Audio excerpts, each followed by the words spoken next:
Good evening, everyone. Thank you all for joining me today. It is week 5. This is the last week 5 of summer 2. It's August the 10th today, and we have a great day. We have a great speaker, and we have a great topic as we were just going to discuss not only the rest of the course, but we're going to discuss the final exam briefly. And so, before we get started, I would like to know how people are feeling. So, if you would please in the chat box, or if you would unmute yourself and just state how you are, how things are here this 5th week of this Topics in Entrepreneurship course, or just how things are in general. Anyone who would like to share.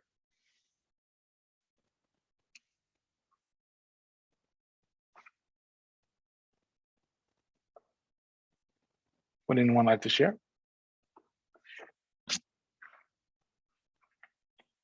Okay. Oh, here we go. Busy. I see that. I know things are busy. Jazz, I'm glad things are well with you. I know how many people are taking 2 courses this summer. Either raise your hand or let me know in the chat. I did 3. You did 3 this summer. Bless you. Go ahead. Get your hours. Knock it all out. Stephanie, you took 2 classes or 3? 2. Okay. Wow.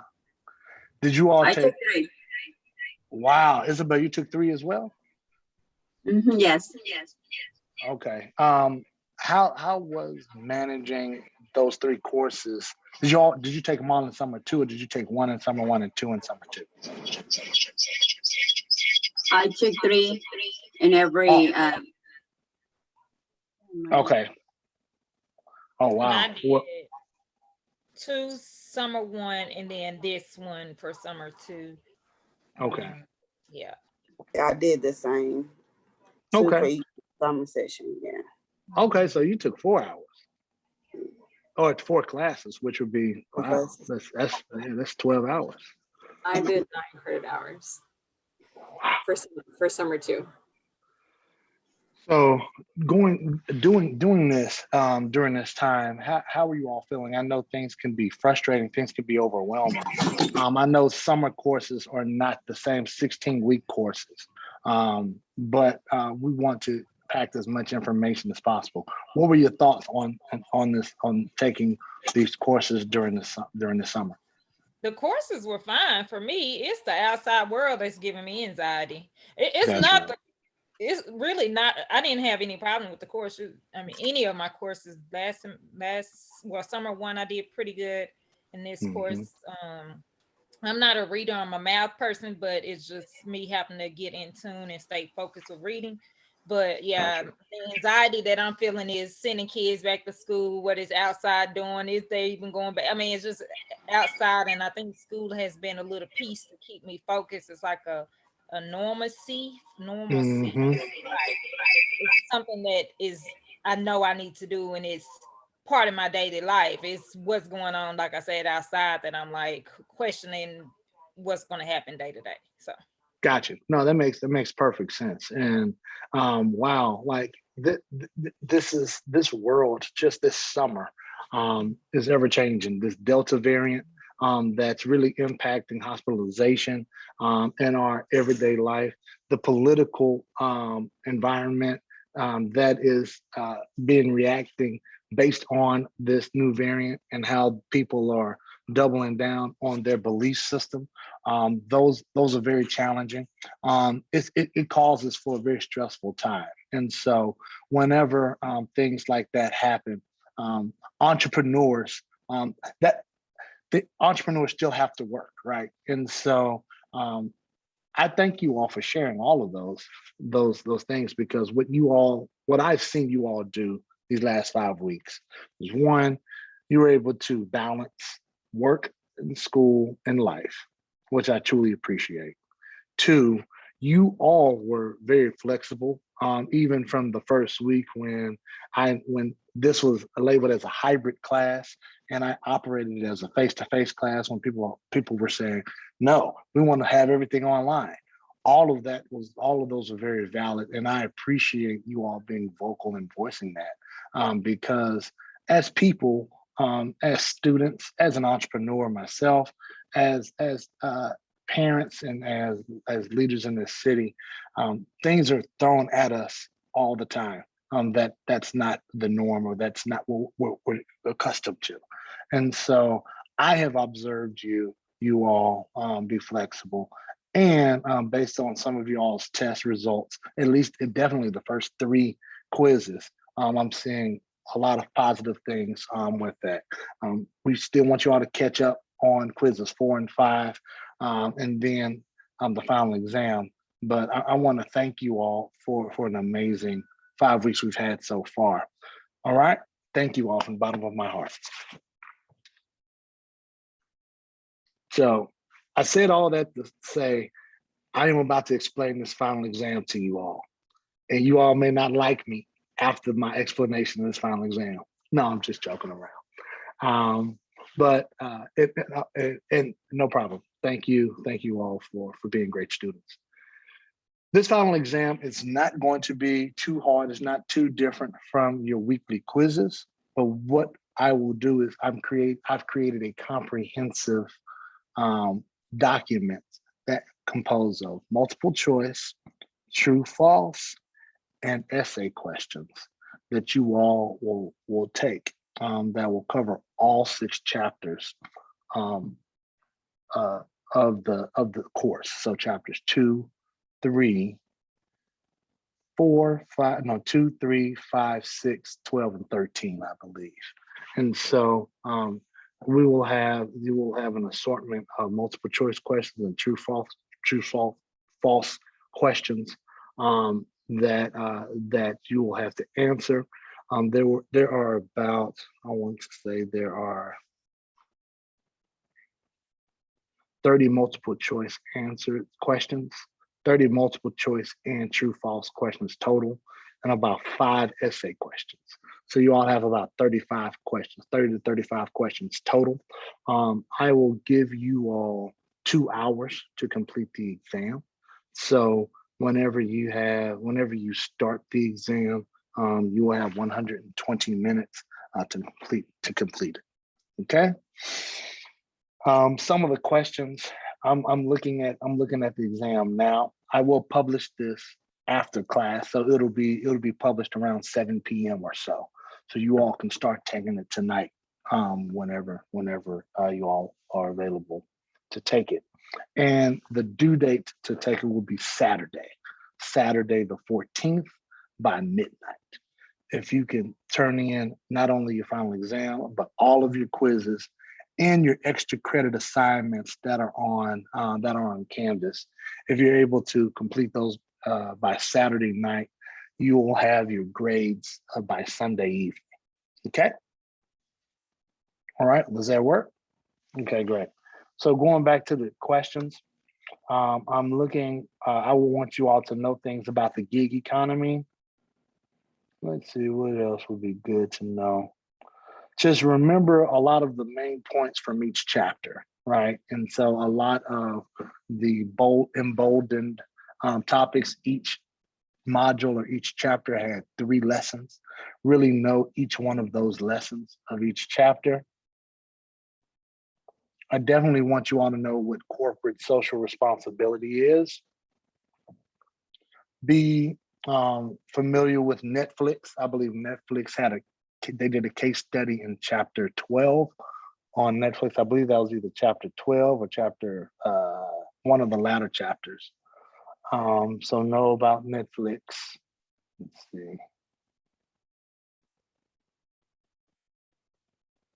Okay. Characteristics of a great team. That's a major, that's one of the topics from one of the chapters. I want you to think about the ideation process. I believe I don't have it in front of me, but the chapter that really dives deep into the thought process of an entrepreneur. Really get to know that chapter.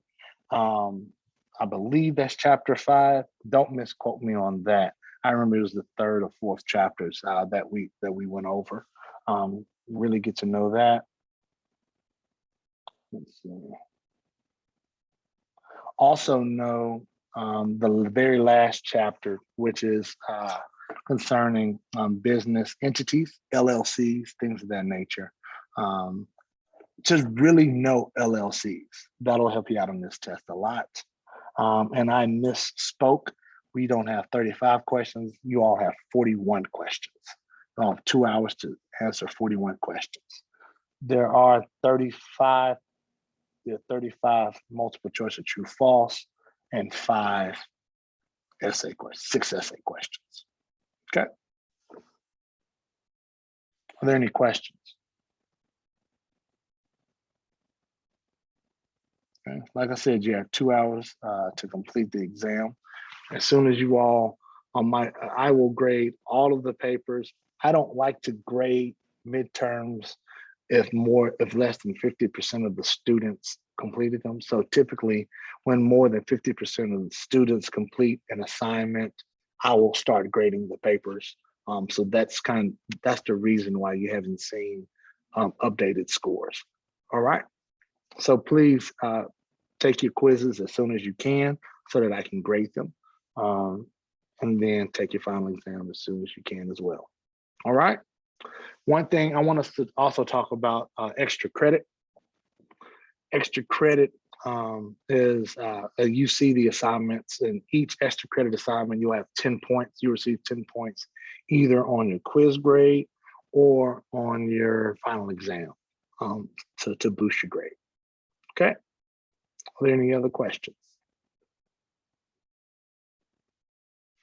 Good deal. If not, you all can send me a message at any time. Harrison, are you ready, Mr. Blair? Professor Houston, I'm ready when you are. But I guess before we get started, I just want to make sure my sound is clear. I got to the backyard because I can't do the Zoom in the house right now. I need to get outside. That's real. Well, you have the voice for radio for sure. So you're in good shape. As you can see, I'm not in my classroom. I'm in the African American Museum. You probably saw Dr. Delaney walk by. I'm in his archive space. He's allowing me to borrow this space as I have an event to go to after this class. All right. Class, I want to introduce you all to Harrison Blair. Harrison Blair is the president of the Dallas Black Chamber of Commerce. It's the oldest Black Chamber of Commerce in the nation, or being in operation since 1926. He is one of the youngest presidents in its 95-year history. And I wanted him to speak to you all today discussing advocacy, discussing what the Dallas Black Chamber is, why are organizations like the Chamber or business leagues important for entrepreneurs. And I want him to talk about how the entrepreneurs, how he approach entrepreneurs, or how entrepreneurs approach him to try to build businesses. This morning, if you follow the Dallas Black Chamber on Instagram, I think it's Dal Black Chamber. I'll send it in the chat box. In fact, if you all follow the Dallas Black Chamber on Instagram and you screenshot and you send me an email, I'll give you, that'll be your 5th extra credit opportunity. So I'll give you an extra 10 points on an assignment if you can show proof that you follow the Dallas Black Chamber of Commerce. And in fact, Harrison, if you would, could you in the chat box give them the Dallas Black Chamber mention, or the hashtag, not the hashtag, the at, whatever your young folk do with your social media stuff. All right, but as I digress, the Harrison has really innovated the organization during this environment. I'm going digital. He has provided over $5 million in capital to businesses during COVID, during the PPP loans. And he is also creating a digital pathway so that businesses can network with one another and can thrive. So without further ado, I want to introduce you all to Harrison L. Blair, the president of the Dallas Black Chamber of Commerce. Professor Houston, I really appreciate that wonderful welcome. I have a short presentation. I promise I won't be long with that because I don't want to bore you. Matt, you said you want us to talk about what we do. You want to talk about why joining organizations like the Black Chamber are important and what kind of advocacy work and resources we provide. Did I Perfect. listen to the thing? Okay. So it should be said that Matt is also an integral part of the Dallas Black Chamber. He always worries about me talking about this publicly. I don't know why he blushes about it so, but he has really helped the organization a tremendous amount. He also brought me into the chamber. So when I was just a young board member, in fact, the youngest board member, Matt took me to events. He taught me about different types of businesses, and he put me in all kinds of crazy situations where I got an opportunity to learn. So he's really one of the very best business and leadership professors that you could have, because he's not just giving you methods from the book. He's doing stuff he actually tried. Some of it was a lab, and I'll admit that I was a weird experiment. We were in the lab, but it worked out. And really, the chamber as an organization has had to be around for so long because since before 1926, there really wasn't a trade organization that was local that focused on the needs of Black-owned businesses. And as I sat in the library at the Dallas Public Library, Eric Johnson, on the 7th floor, I got to go through all these different files and books that talked about what the early chamber did. And then in 1926, when they formed, it was the Dallas Negro Chamber. But some of the files talk about a need to just be safe, a need to have an organization that focused on the business safety here in our region because of what had happened 5 years earlier in Tulsa, Oklahoma. We call it the Tulsa massacre now today, but they referred to it as a race riot in their letters, and they talked about a need for something that was not so national, like the National Negro Business League that was founded by Booker T, but something that could really help us here. And then they figured out that they needed an organization, but they didn't always know how to run it in the beginning. You had to know how to put programs in place, how to fundraise for a staff. And the person who really shifted the game there and really took the chamber to new heights was a gentleman named Antonio Maceo Smith. You may have passed by his federal building here in Dallas, A. Maceo Smith Federal Building downtown. You may have been to his school or one of the school facilities that has his name on it. Nobody really knows why, but it's because of his early innovative work as a pioneer. He not only led the Black Chamber as what we then called executive secretaries in this position, but he was the youngest in his day to ever do it. And he brought all these programs, all these new points of access, and he made the chamber a clearinghouse really for all things that would impact the Black community. So if there was going to be parkland that was going to be dedicated somewhere in the city, his question was, is there equally equivalent parkland across town in Black and brown communities? If there was going to be a new business symposium or monies doled out to make sure that there was access to businesses that were starting here in Dallas, his question was, are there equal sums of money that will be here for Black and brown communities? And wherever A. Maceo Smith didn't see a Black organization that was needed, he would create one. So just a really early innovator. And he would even collaborate with people as a co-president, people like Maynard H. Jackson, who is a reverend here, whose son would go on to be Atlanta's first Black mayor. And he would implement many of the policies and practices and ideas that he learned from his dad here as he led the Dallas Negro Chamber.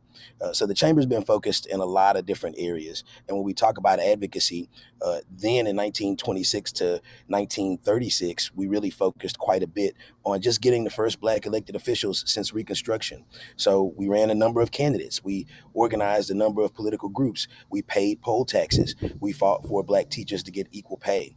And in the meantime, we also integrated the state fair. And then on top of that, we helped develop what would be some of the most expensive property in the city's history now, which is Hamilton Park, which was developed to be an all-Black neighborhood, but now it's just far north Dallas. So a lot of history is baked into what the chamber has had to do. What we focus on today is totally different because the pandemic smacked us in the face. It's really cool to have advocacy as your tagline, and that's really nice. But when businesses are closing at 41% of all small businesses across the city, people are calling and they need resources. They need access to dollars. They need to know the best consultant in this particular area, and they don't really have a lot of time, nor do they have a high budget to deal with it. And a lot of times these were businesses that didn't always have their quarterlies filed. They didn't always have tax returns. They didn't always have access to those services. They knew they needed it, but those things are expensive when you're in business. And I know many of you are entrepreneurs, so you probably already get where I'm coming from here. And just in that process, we had to redevelop our programming. When I started, 67% of the chamber's budget came from events. And that's very popular to do for nonprofits and nonprofit organizations because you don't have to ask anybody for money. And if you ask people in a room why they don't fundraise for a board or a nonprofit, it's normally because they're afraid that they'll have to ask their neighbor or their friend for money, or they're afraid their neighbor or their friend will ask them for money. But what they don't always know is the data behind why people do this work and how it can be such enjoying work. And a lot of what we focus on to give people resources is right now we're doing a business leadership program that Professor Houston is actually helping to develop. We are trying to put together a skill set of curriculum that would help businesses right now with skill sets we think would help them come out of the pandemic. And just an interesting stat that we saw at the top of the pandemic, right before the pandemic really got messy. In 2019, Black women were the number one startup demographic in the state of Texas. So all the stats that make Texas this great place to do business, a place to really grow, a place where there's limited regulation and a lot of access to opportunity, Black women took full charge of that. Now, the reasons for why they may have done that are different in so many areas, but what we also know, another interesting stat to couple with that, is only out of all those businesses that have been started, the average revenue for a Black woman-owned business in Texas is $43,000 annually. And we all know that's not enough money to run a business, let alone take care of a family. So it's just not it's not sufficient. And it's not because these business owners are not doing great work and they don't have a product that the community needs. They didn't have the funding prior to the pandemic to scale up. So we also found that 60% of the small businesses that are Black and brown across Dallas did not have a website in 2019 here in Dallas. What does that mean when the pandemic hits and everything is going digital? You can't do business. Google can't get you takeout orders. There's no Grubhub for you. That's what contributed to that 41%. And in some cities, they fared even worse. In New York, they lost 61% of small Black businesses. And if that's true, you got to look around and wonder who's still out there. So with those things in mind, we are focused on helping businesses with a tech fund that will also go as a part of this business leadership program. We're helping people brand their social media. My social media was really trash until my staff came and showed me what the young folks are doing. And I know you're looking and saying, well, Harrison, aren't you a young person? I mean, sort of, but I have an old soul. I'm the oldest millennial you'll probably ever meet. So those kinds of skill sets are something that most older millennials and most older business owners and entrepreneurs who've been in the game 20 plus years, they need some help with. They don't know how to set up a bio on LinkedIn. They don't know how to write all those things in a way that makes it look more attractive for you to sell your service or to really move your product. So those are the skill sets that we're focused on. But we're also focusing on some special skill sets for nonprofits because we found that nonprofits really did a lot of work in the community. You may have a nonprofit that has a budget of $100,000 annually, and they're doing $1 million or $1 billion in impact in community because there's nobody else who would do what they would do, who makes that kind of social impact. So we really got to figure out how to get these nonprofits from just surviving to thriving. Because if you think about the impact of nonprofits, they make up almost 9% of our economy. Or to put it in different terms, 9.5% of our GDP, which is tremendous. They hire more people than all the manufacturing firms in America.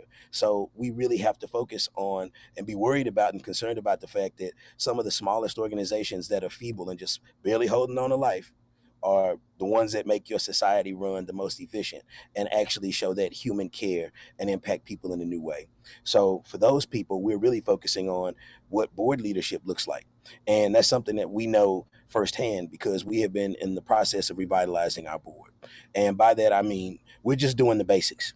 One thing that most nonprofit boards probably have never seen that are small nonprofits just doing the work is the 10 basic responsibilities list for nonprofit leaders.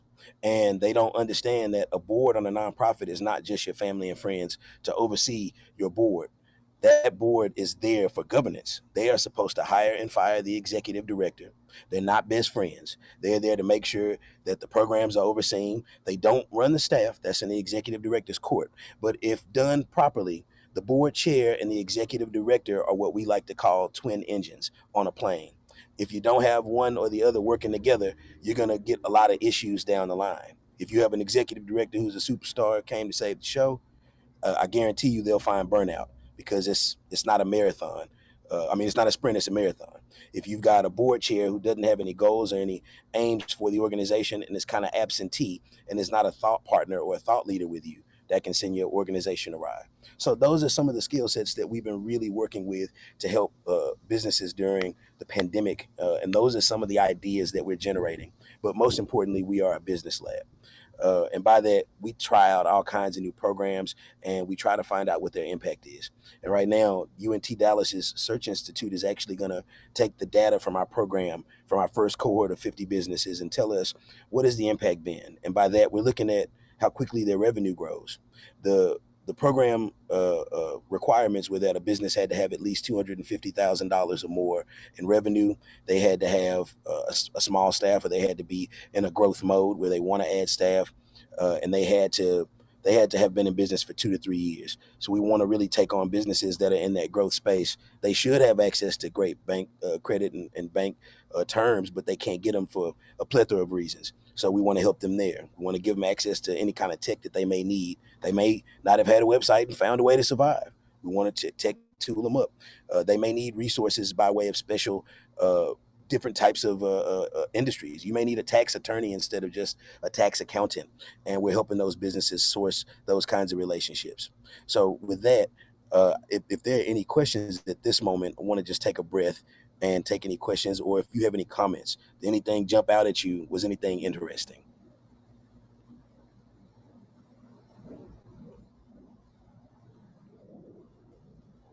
Going Hey once? Harrison, hey Yes, sir. Harrison, I have a quick question before you move to the other portion of your presentation. I do want to address the elephant in the room. You talk a lot about advocacy for Black businesses. Are you is this an exclusionary organization? Do you have to be Black and to be a part of the Dallas Black Chamber, or do you serve multiple demographics? So one, we are not a separatist organization. We have a lot of different members who are not from the Black community, but they understand that building the Black community is building America. If you help us and you create more pie in our community, there's just more pie to go around. And if there's more prosperity everywhere, then America gets to be stronger. And that's important to us because we understand that we are no longer a lone global superpower. We're competing at a new level, and other governments are betting that democracy no longer works, and that most of the programs in Asian countries are older than most citizens in America because we have a new administration every 4 or 8 years. So this is really a time for us to be thinking of our neighbor, to be figuring out where any gaps in the system are, any weak links in the chain, and not to say that those links are weak and that we should get rid of them, but to figure out why they are weak and to figure out how we can strengthen them. And that's good citizenship. That's good neighborhood. That's good neighborship. And we believe in helping our neighbor. So at least I would say 10% of the businesses that we helped in the crisis, we were calling the pandemic, in the height of that moment, were not Black businesses. They were from the Asian community. They were from the Latinx community. We had a lot of folks from Caucasian businesses that needed help, and they couldn't find any other trade organizations that had the capacity to help a small business. And there were a lot of red lines that it didn't matter if you were a small Black business or not. You probably got caught in that red line and not able to get access to emergency funding that was made for you. So we helped a lot of businesses, and we didn't want to turn anybody away. But to be specific, the resources are here because typically Black businesses have been pushed out of opportunity. We now can see from data in this pandemic that has been a watershed of information that Black businesses have really bore the brunt of a lot of what has come from the pandemic. I guess the old adage goes, when America gets a cold, Black America gets the flu. It's always worse, whether it's a pandemic and we die at higher rates, or whether our businesses have to close at higher rates, or whether we are just experiencing more poverty for a plethora of reasons. But that is why the Black Chamber exists. Somebody has got to start to address the red lines that were put down. It's not enough to wag our finger at it and say it's bad. Somebody's got to start picking all that stuff up and moving it out of the way of Black businesses so they can get access. That's really why we exist. But if anybody else needs help, then it's just a good neighbor policy because we're all Americans. Got you. Good deal. Did you say you had a presentation, I believe, correct? Yes, sir. Let me pull that up, and y'all, this will be brief. This is just a quick presentation that really goes through what we do at the chamber every day, because the mission it's a large mission in scope, but when broken down, and you can see the services that we offer, it makes some sense. And really, for us, we serve as advocates, and we want to serve advocates for the creation, the growth, and promote the general welfare of Black-owned organizations and businesses across North Texas. We do that a number of ways, and we'll look at that here in the presentation. This is our chairman, Darren James. He is a full certified, highly qualified architect. This is our vice chairwoman, Katrina Keys. She runs a strategy company that really helps people market and get their messages out in the community. And as you can see, Matt Houston and MLH Enterprises, he is a board of directors member. And Matt is also our immediate past chairman, and he's also the immediate past president because he came in as interim as we didn't have an executive for quite some time. So Matt kept the trains running on time. This is our executive staff. You met me. This is our vice president, Jade Tenner. She really gets out there in community. She also handles marketing and branding day-to-day for the chamber. This is Sade Whitmore, our director of operations. She really keeps the trains running on time, and she's oftentimes the first face and voice that members get to interact with at the chamber. So if you need a miracle worker, this is your person. This is really just a statement about how we focus on projects now and the future. The chamber is very data focused. We work on this new method called the New Day, and that stands for data, advocacy, economic development. The data will lead us for will lead us to what we advocate for, and that will help us advocate for the right economic development projects that we think will help all the businesses in the sectors that we're looking to help. We have monthly member engagement programming. We had the power breakfast this morning. Matt actually popped up, so that was great. Members really like when they get to meet board members and immediate past chairs and members in general. And we do a lot of networking events because per the Congressional Black Caucus, a lot of Black businesses fail because they don't know each other.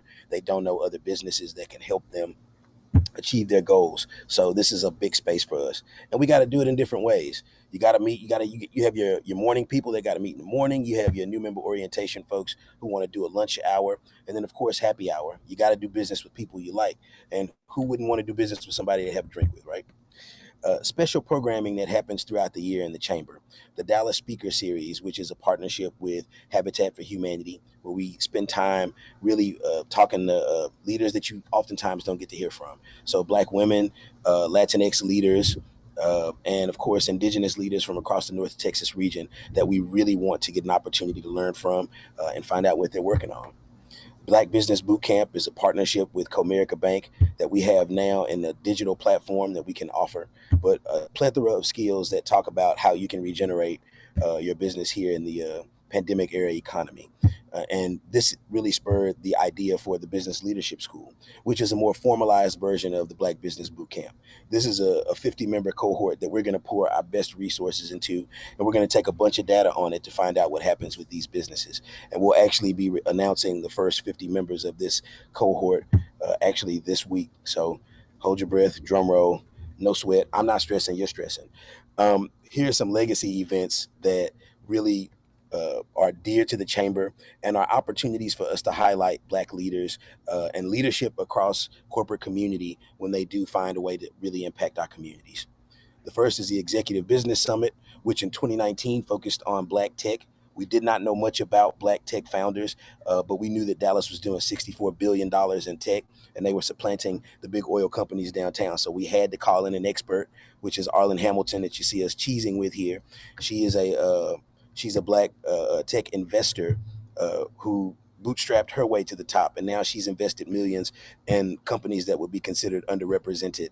So Black women, LGBTQ founders, Black founders in general, and tech by women for women. So she's a really cool investor, and she's kind of got a cult-like following. So we had a lot of people at this event, and we focus now on the digital divide around what's going to happen in Dallas now via the pandemic and the impact on students and education.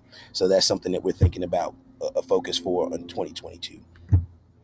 Quest for Success is a platform that was created by Matt's dad. And if you see 40 under 40, or if you see DCEO and you see these really nice flashy awards, this was the early precursor. Before any of those existed, Mr. Thomas Houston, who was the then president of the chamber, saw that we needed to find a way to get media attention for Black businesses that were not only really Black businesses, but really philanthropists in the way that they approach business in the community.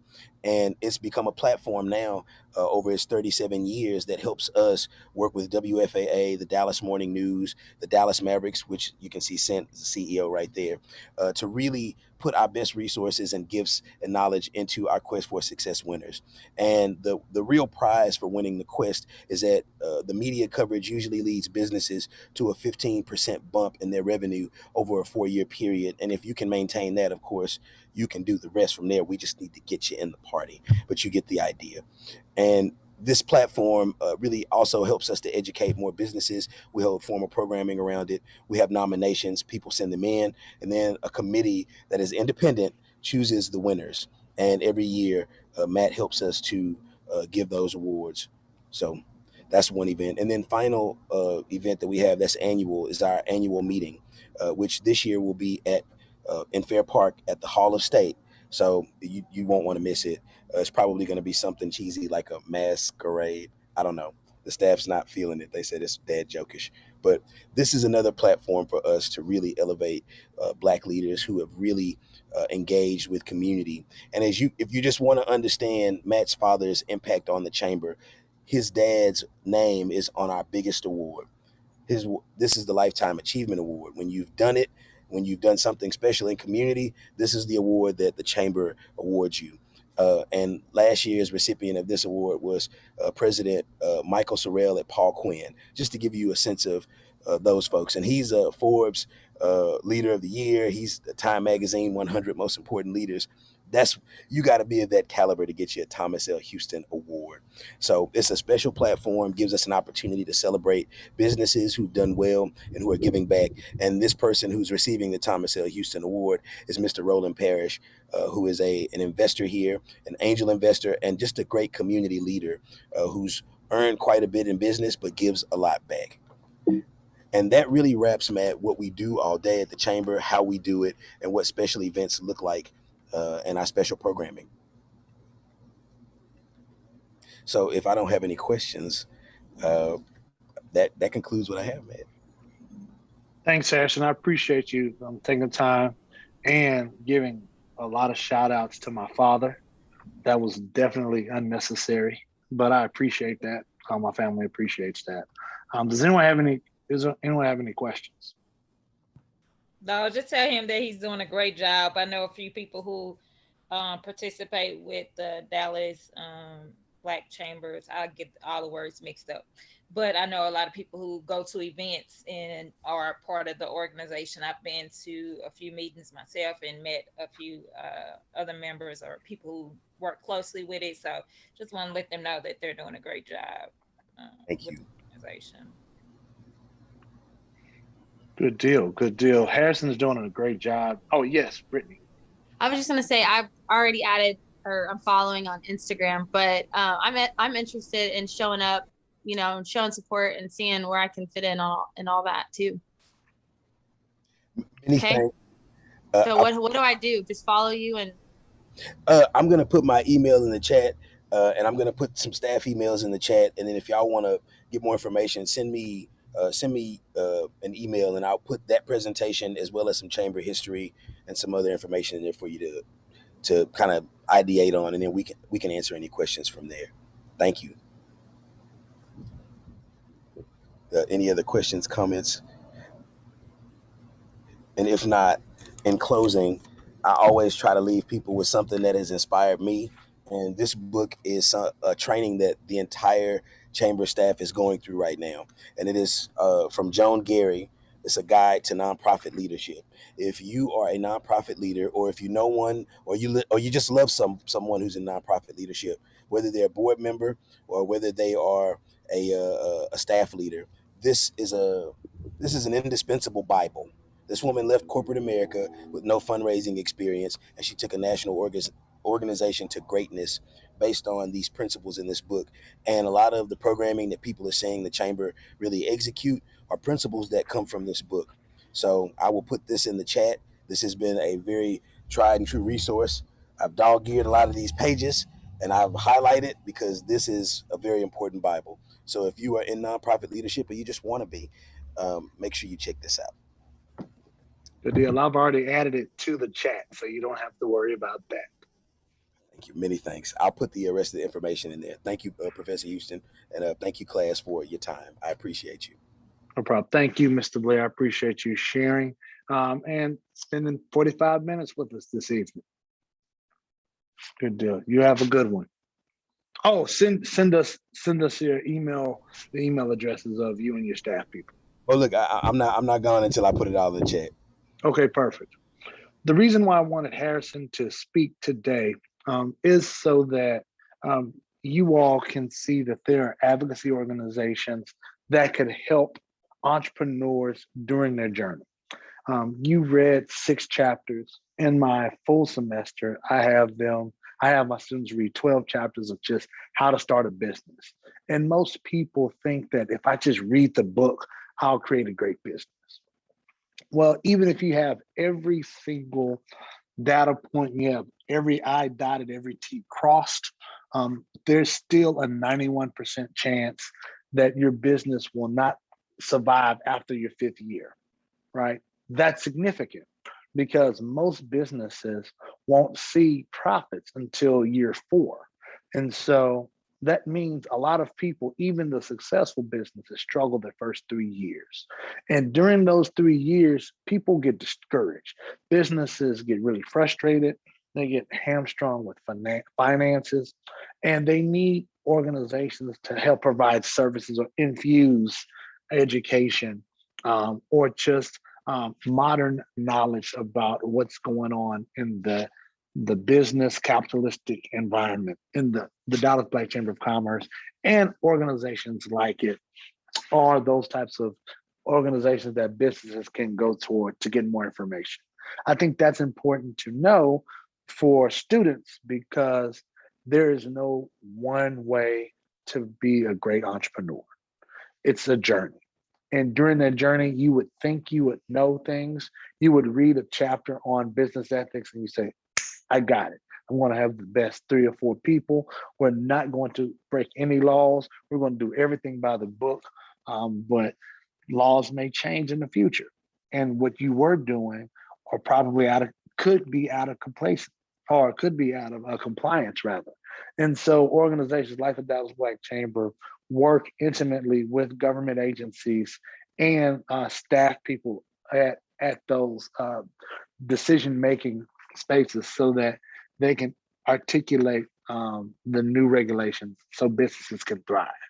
And so please, I've already added the extra credit assignment on Canvas. So you have 5 extra credit assignments. So a possible 50 extra points you all could receive on top of your grades. And C. Harrison have provided emails and Facebook and Instagram pages so that you all can like that as well. For the extra credit, if you do not have an Instagram account, but you have Facebook or maybe Twitter, I think there's a Twitter also. If you want to snapshot that and submit that for extra credit, you can do that as well. All right. Are there any questions? Excuse me. I have Yes. a question in regards Yes. to the assignments on, like, some of them are, I don't know if it's just me, but I'm having trouble like submitting. It's not giving me the option to submit. It's just kind of like showing it as blank. I'm not really sure why that's happening. So I just thought that I would like make that aware. Well, let's do this after class. Stay on the line, and we'll try to troubleshoot that. Any other questions? The case studies are extra credit. Yes. Thank you. Extra. Mm-hmm. Any other questions? If not, thank you all for an amazing 5 weeks. I will activate the final exam at 7 o'clock, maybe a couple of minutes before, and you all are free to take that exam. And if y'all have any questions, I'm available for on Canvas or on email to answer any questions. Thank you all very much. And y'all have a great evening.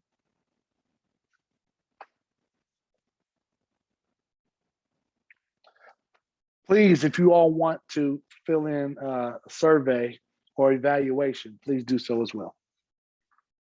Appreciate you. Y'all have a good one. Thanks, Isabel. Thanks, Miguel. Thanks, Marquita, Jeanette, Tasia. Thank you all. Oh, are you ready? Let's see. See if I can find this. I'm going to pull up Canvas courses. I think the last two that I'm having trouble uploading. You just added one, but it's having the same problem. I can't upload my file for the committee hearing, and then you just posted one, but it's also not showing me like to upload it. The option. Got you. I think I have an error here, so I am correcting the new extra credit one. Thank you for showing me this. I appreciate this.